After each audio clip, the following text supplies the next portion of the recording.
Welcome back to the second Talking Time Final Fantasy Tactics Auto Battle Tournament. We are on the third battle with Regulus on bottom and Torzelbaum on top. That's right. Regulus has a gimmick team here where his knight from the last tournament has come back undead. That may be a bit of a liability, but we'll see how that works out for him. It's a pretty tanky unit aside from that. And remember that undead units have a 50% chance to come back to life when they would crystallize.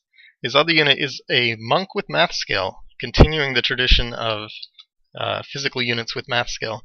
Over here we have Torzelbaum's answer to that, which is a black mage with math skill and considerably more MA. 108 gems to increase the damage of her elemental attacks, but I'm not sure she has any. Then we've got the tanky knight with abandon. So we'll see how that works out. Let's get things started by protecting Alpha Leo. CT5 zombie hits the knight, misses everyone else. So, that sort of puts her on equal footing, except she's got holy water to dispel the status. Alpha Leo, no such luck. That's innate from his cursed ring, which gives a few nice stat boosts, but at the price of making him undead. It does look like regen's working on him, though. I think that's thanks to the Chaos Blade.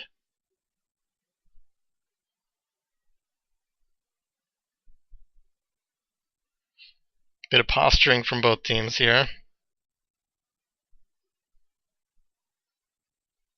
I guess they both decided to lay off the math skill for a bit.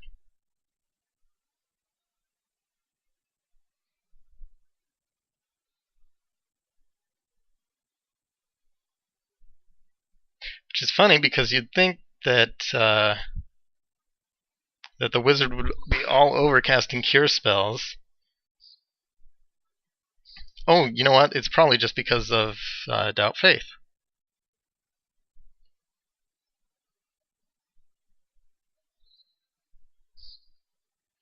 I don't think that applying Innocent to the knight is really going to help you. That's a Chaos Blade hit. Ooh, Elixir. Good move.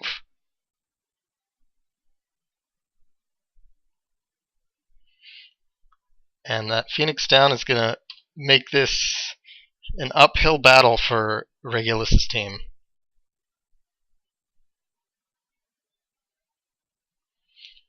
Indeed, there's not much that the monk is doing at this point.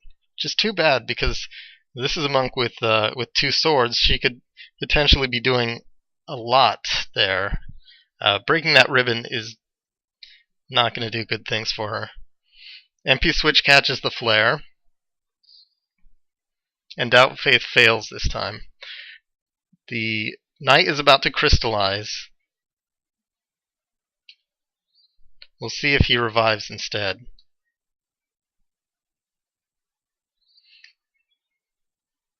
Foxbird fails. Foxbird, if you're not familiar with it, is an enormous decrease to the unit's brave, which hurts a knight even more than other units because knight swords are calculated. Oh, Elixir again. Ouch. Knight swords have brave in their damage formula, is what I was going to say. That's true for monks as well. And, in fact, anyone unarmed.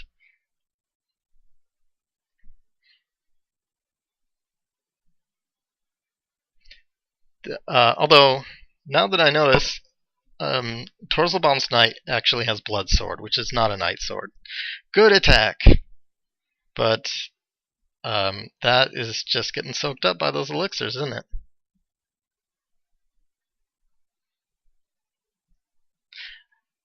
The knight has no real way of getting in there and doing damage. His best bet is going to be to go after the wizard. If he gets anywhere near that knight, it's just going to be elixir all over again. That's a shot from the blast gun. Nice move. More pray faith. The AI really loves the faith and innocent statuses. Ouch. And it's not that they're bad. It's more that they don't do anything to take advantage of them once they've got them on there.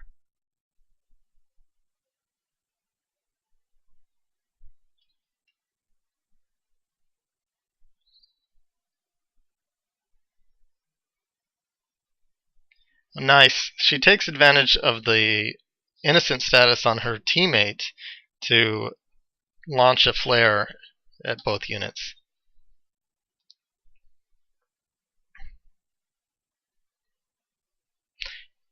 Now Regulus has gotten pretty lucky with those back to lifes on the knight, but his luck runs out here.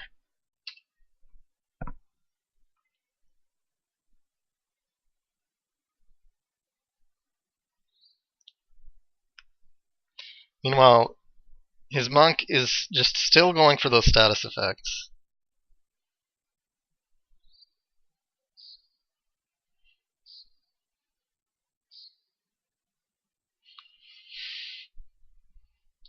What she should be doing at this point, she's got Silent Song in her toolkit. That would be a great move to use on the wizard. She's also got Foxbird, as we've seen before. If she can stack that up enough, then she'll turn the other units into chickens, which takes off any offensive pressure they might be able to apply. Instead, she's going to turtle and not actually attack at all, until Innocent wears off, of course. It connects on her teammate. The knight takes the flare damage, but the monk does not.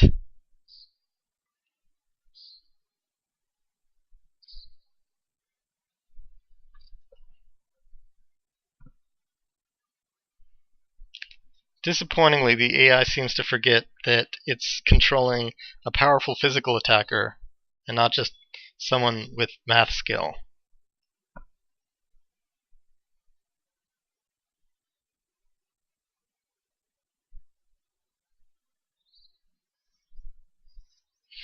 Haste lands on the wizard. With the monk in innocent status, the wizard has no real options besides to buff up her team.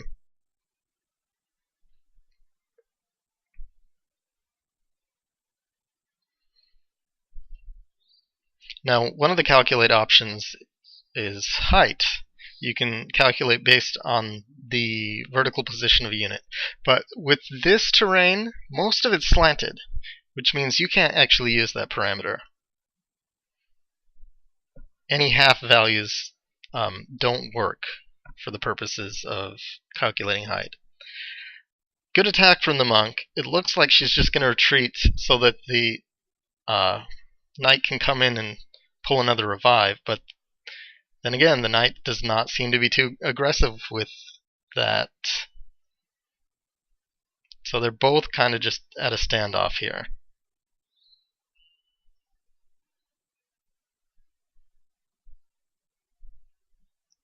And this will be it for... Yep, there's the wizard's crystallize.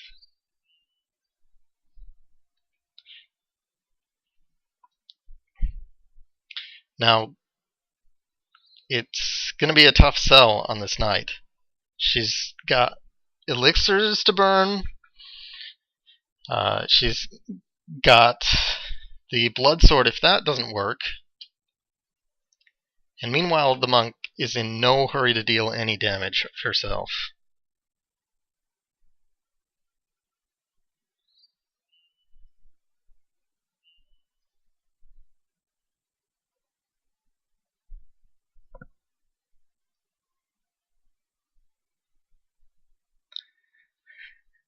MP switched there.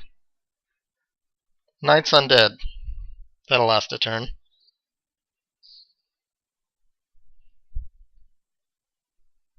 There's literally no reason to use Doubt Faith at this point in the battle.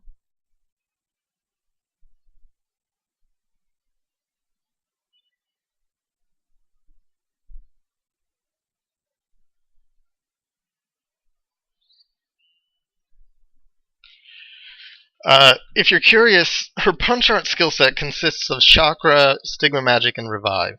Earth Slash is not in there, or else we would have seen it a few times already this battle.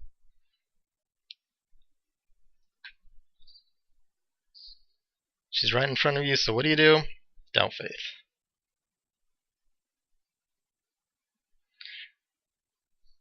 Not protecting your flank, but then it gets MP switched anyway.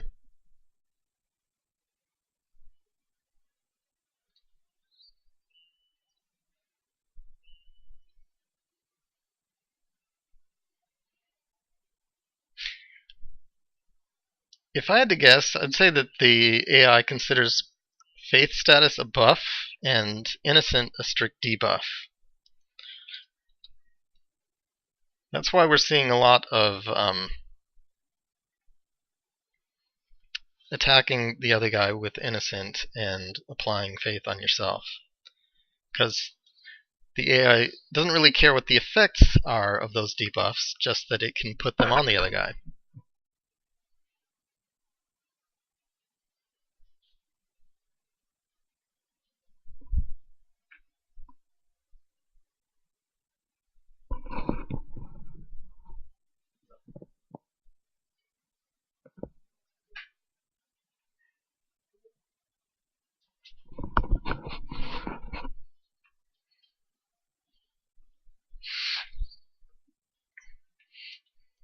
So what I'm going to do, I'm going to turn off the frame skip, get us maximum speed here. See if these units will ever attack each other.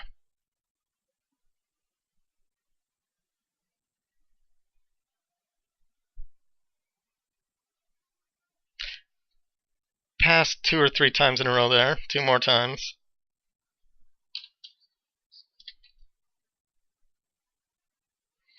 If you ever had doubts that the AI was broken in this game, let's put those to rest right now.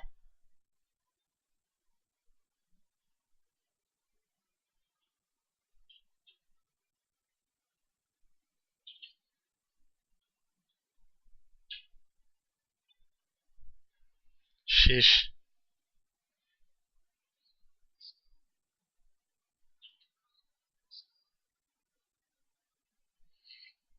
Okay. This battle is stuck in an endless loop. I mean, we could kid ourselves and say that eventually they will knock themselves out of this, but that's not happening. I'm going to intervene here.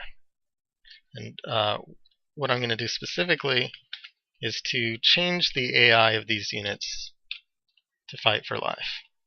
We'll see if it makes any difference.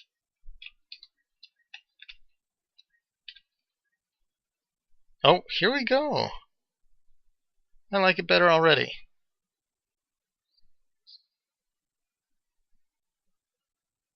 Well, I did. What are you doing? I guess she has Abandon and the Escutcheon on her. Meaning that the only way the monk can actually get in any attacks would be to get the knight from the back, which is not going to happen because you're not actually maneuvering at all here, are you?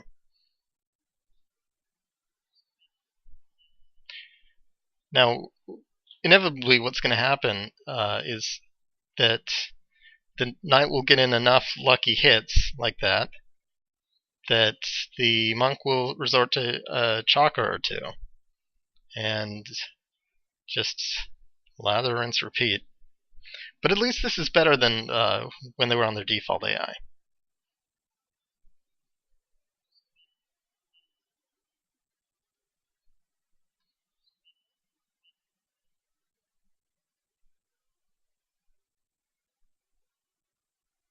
Sheesh.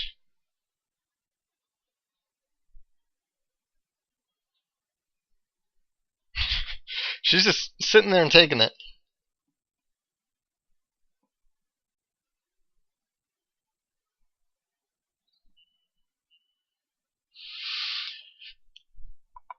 Okay, so we could sit here and watch this all day. But the bottom line is The knight is dealing damage to the monk. The monk is not dealing any damage to the knight. And like I said, that's probably because not escutcheon, like I said, it's the Venetian shield, which gives her 50% magical and 100% physical evade. So, what would happen if we ran out this battle for an infinite amount of time? Well, Chakra is not healing quite as much as Bloodsword is dealing, and it does not have the chance to deal a critical hit, unlike Bloodsword. So, if we ran this out, given an unlimited amount of time, eventually the knight would be able to kill the monk. The percentages would run out. And that's why I'm going to call this one in favor of Torzelbaum. Thanks for watching. Hopefully the next one will actually play to completion in some sense of the word. Oh, you know what? I'm completely discounting the possibility of a jillion foxbirds. Let me double check if that went through. No, it didn't. Yeah.